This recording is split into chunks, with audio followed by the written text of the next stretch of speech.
Welcome back. ಕಂಪಿ ಹಿಂದೆ Kaatera Darshan ಕೈದಿ number 6106 ಜೈಲಿನಲ್ಲಿ ಮೌನ ಕ್ರಾಂತಿ.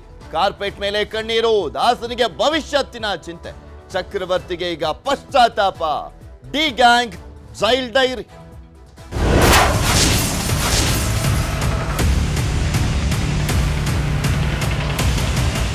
ರೇಣುಕಾಸ್ವಾಮಿ ಕೊಲೆ ಕೇಸ್ನಲ್ಲಿ ದರ್ಶನ್ ಜೈಲಿನಲ್ಲಿ ಒಂದು ರಾತ್ರಿಯನ್ನ ಕಳೆದಿರುವಂತದ್ದು ನಟ ದರ್ಶನ್. ಸೆಂಟ್ರಲ್ ಜೈಲಿನಲ್ಲಿ ದರ್ಶನ್ ಕೈದಿ ನಂಬರ್ 6106. ದರ್ಶನ್ಗೆ ವಿಚಾರಣಾಧೀನ ಕೈದಿ ನಂಬರ್ ಅನ್ನು ಕೊಡಲಾಗಿದೆ.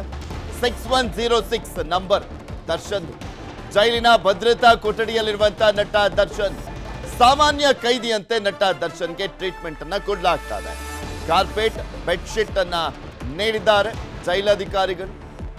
ರಾತ್ರಿ ಚಪಾತಿ, ಅನ್ನ ಸಾಂಬಾರ್, ಬೆಳಿಗ್ಗೆ ಪಲಾವ್ ಸೇವನೆ ಮಾಡಲಾಗಿದೆ.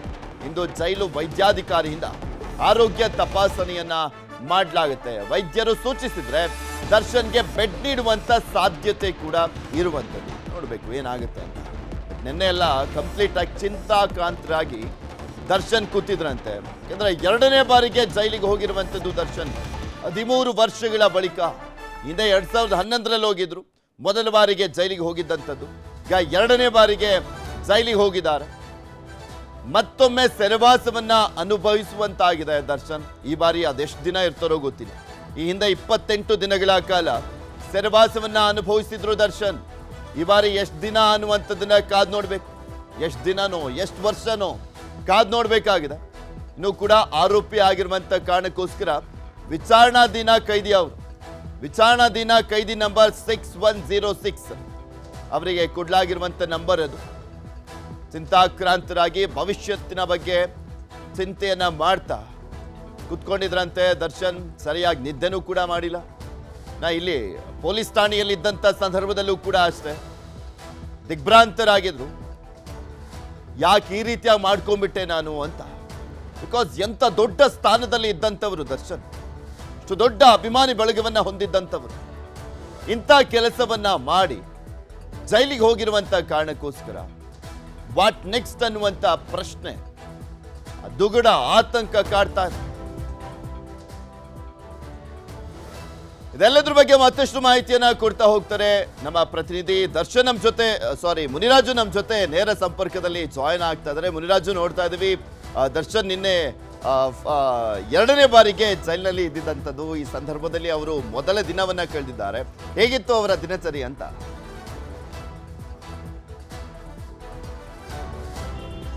ಪೃಥ್ವಿ, ಏನು ದರ್ಶನ್ ನಿನ್ನೆ ಜೈಲಿಗೆ ಹೋಗಿರುವಂತದ್ದು, ಏನು ಕೊಲೆ ಪ್ರಕರಣದಲ್ಲಿ ಇದು ಮೊದಲನೇ ಬಾರಿಗೆ, ಅಂದ್ರೆ ಅವರು ಒಟ್ಟಾರೆಯಾಗಿ ಎರಡನೇ ಬಾರಿಗೆ ಜೈಲಿಗೆ ಹೋಗ್ತಾ ಇದ್ದಾರೆ. ಆದ್ರೆ ಕೊಲೆ ಪ್ರಕರಣದಲ್ಲಿ ನಿನ್ನೆ ಅವರು ಪರಪ್ಪನ ಅಗ್ರಹಾರ ಜೈಲನ್ನು ಸೇರಿದ್ದಾರೆ. ಈ ಸಂದರ್ಭದಲ್ಲಿ ರಾತ್ರಿ ಅವರು ಕೆಲ ಕಾಲ ಒಂದು ಚಿಂತಾಕ್ರಾಂತರಾಗಿ ಒಂದು ಜೈಲಿನ ಒಂದು ಸೆಲ್ನಲ್ಲಿ ಕುಳಿತಿದ್ರು ಅನ್ನೋ ಒಂದು ಮಾಹಿತಿ ಕೂಡ ಇದೆ. ಏನು ಈಗಾಗಲೇ ಅವರನ್ನ ಜೈಲಿನ ಒಂದು ಭದ್ರತಾ ಕೊಠಡಿಯಲ್ಲಿ ಇರಿಸಿ ಅವರಿಗೆ ಒಂದು ರಾತ್ರಿ ಉಳ್ಕೊಳ್ಳೋದಕ್ಕೆ ಒಂದು ವ್ಯವಸ್ಥೆಯನ್ನು ಕೂಡ ಮಾಡಿದ್ರು. ಮತ್ತೆ ಈ ವೇಳೆ ರಾತ್ರಿ ಅವರಿಗೆ ಚಪಾತಿ, ಅನ್ನ ಸಾಂಬಾರ್ ಜೊತೆಗೆ ಮಜ್ಜಿಗೆಯನ್ನು ಕೂಡ ಊಟಕ್ಕೆ ಕೊಡಲಾಗಿತ್ತು ಅನ್ನೋ ಒಂದು ಮಾಹಿತಿ ಇದೆ. ಮತ್ತೆ ಇವತ್ತು ಬೆಳಿಗ್ಗೆ ಅವರಿಗೆ ಏನು ವೆಜ್ ಪಲಾವನ್ನ ಈಗ ಕೊಡ್ತಿರೋದು. ಯಾಕಂದ್ರೆ ಜೈಲಿನ ಒಂದು ಮೆನು ಪ್ರಕಾರ ಭಾನುವಾರ ಬೆಳಿಗ್ಗೆ ಎಲ್ಲರಿಗೂ ಕೂಡ ಒಂದು ವೆಜ್ ಪಲಾವನ್ನ ಕೊಡ್ತಾರೆ. ಅದೇ ರೀತಿಯಾಗಿ ದರ್ಶನ್ಗೂ ಕೂಡ ಸೇಮ್ ಊಟವನ್ನೇ ಕೊಡೋದಕ್ಕೂ ಕೂಡ ಈಗ ಅಧಿಕಾರಿಗಳು ಮುಂದಾಗಿದ್ದಾರೆ. ಮತ್ತೆ ಇದೇ ವೇಳೆ ಅವರು ರಾತ್ರಿ ಸುಮಾರು 11:30ರವರೆಗೆ ಒಂದು ನಿದ್ದೆಗೆ ಜಾರೋದಕ್ಕೆ ನಿದ್ದೆ ಮಾಡಿರ್ಲಿಲ್ಲ ಅನ್ನೋದು ಮಾಹಿತಿ ಕೂಡ ಇದೆ. ಯಾಕಂದ್ರೆ ಎರಡನೇ ಬಾರಿ ಅವರು ಜೈಲ್ಗೆ ಹೋಗ್ತಾ ಇದ್ದಾರೆ. ಆದ್ರೆ ಈ ಬಾರಿ ಕೊಲೆ ಕೇಸಲ್ಲಿ ಜೈಲ್ಗೆ ಹೋಗ್ತಾ ಇರೋದ್ರಿಂದ ಇದರಲ್ಲಿ ಯಾವಾಗ ಹೊರಗಡೆ ಬರ್ತೀನೋ ಮತ್ತೆ ಏನ್ ಮುಂದೆ ಕಾನೂನು ಹೋರಾಟ ಯಾವ ರೀತಿ ಇರುತ್ತೋ ಅನ್ನುವಂಥದ್ದು ಅವರಿಗೆ ಚಿಂತೆ ಇನ್ನು ಕಾಡ್ತಾ ಇರೋದು. ಆದ್ರಿಂದ 11:30 ಸುಮಾರಿಗೆ ಅವರು ನಂತರ ನಿದ್ದೆಗೆ ಜಾರಿ ಇರುತ್ತದೆ. ಮತ್ತೆ ಬೆಳಗ್ಗೆ 6:30 ಸುಮಾರಿಗೆ ಎಚ್ಚರವಾಗಿದ್ದಾರೆ.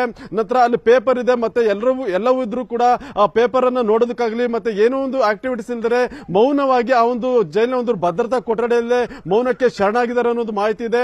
ಆದ್ರಿಂದ ಏನು ಪರಪ್ಪನ ಅಗ್ರಹಾರ ಜೈಲಿನಲ್ಲಿ ಕಳೆದ ರಾತ್ರಿ ದರ್ಶನ್ ಅವರಿಗೆ ಎಲ್ಲೋ ಒಂದ್ ಕಡೆ ಚಿಂತೆ ಕಾಡ್ತಾ ಇದ್ರೆ, ಇನ್ನೊಂದ್ ಕಡೆ ಪಶ್ಚಾತ್ತಾಪ ಕೂಡ ಕಾಡ್ತಾ ಇತ್ತು ಅನ್ನೋದು ಮಾಹಿತಿ ಈಗ ಸಿಕ್ಕಿರುವಂತದ್ದು. ಪೃಥ್ವಿ, ಧನ್ಯವಾದ ಮುನಿರಾಜು ನಿಮ್ಮೆಲ್ಲ ಮಾಹಿತಿಗಾಗಿ. ಕನ್ನಡಿಗರ ಮೆಚ್ಚಿನ ನಿಮ್ಮ ನ್ಯೂಸ್ 18 ಕನ್ನಡ ಈಗ ವಾಟ್ಸ್ಆಪ್ನಲ್ಲಿಯೂ ಲಭ್ಯ. ಕರ್ನಾಟಕ ಮತ್ತು ದೇಶ ವಿದೇಶದ 360 ಡಿಗ್ರಿ ಸುದ್ದಿ ವಿವರವನ್ನ ನೀವು ನಿಮ್ಮ ಕೈ ಬೆರಳುಗಳಲ್ಲಿಯೇ ಪಡೆಯೋದಿಕ್ಕೆ ಈ QR ಕೋಡ್ ಅನ್ನ ಸ್ಕ್ಯಾನ್ ಮಾಡಿ. ನಮ್ಮ ಚಾನೆಲ್ ಅನ್ನ ಫಾಲೋ ಮಾಡಿ, ನೋಟಿಫಿಕೇಶನ್ ಆನ್ ಮಾಡಿ.